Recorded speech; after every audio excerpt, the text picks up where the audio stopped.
Well, let me ask kind of the culture people question, and that's in this business, in any form of technology or operations or anything else, there's such a high demand for talent and for business skill sets. It seems, Alicia, and getting to know you, promoting and enabling women in the tech sector is a passion of yours, and I'd love to just for everybody to hear kind of your vision and what you're up to help kind of drive that passion of yours. Yeah, so I always like to tell people that I never wanted to be in IT.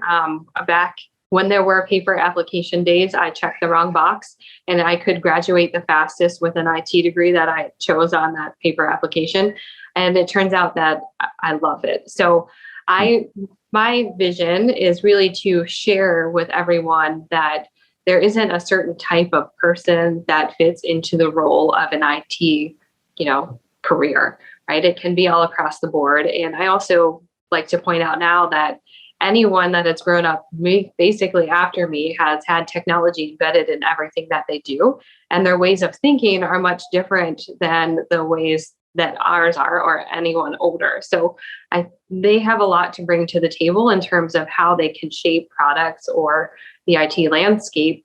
And they should, trust that they're capable to do that. So I participate in a Women in Technology conference in Cincinnati. So a lot of the Fortune 500 companies in the area host this conference to enable high schoolers to see what's available to them in technology, bringing in a specific focus every year, and then also offering them a challenge question that they need to solve by technology. So that could be, how do we make the cafeteria line faster so everyone can eat in an appropriate amount of time?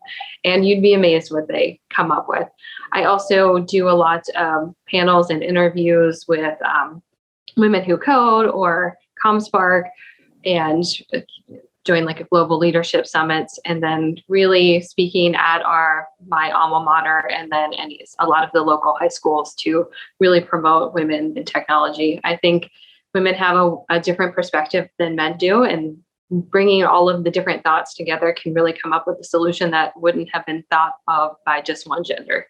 Well, sometimes those choices, while not intentional, are certainly providential. So we're glad that box was checked, and really appreciate the insight and the information that was shared during the interview. So thank you very much, Alicia, for your time today and joining CommSpark.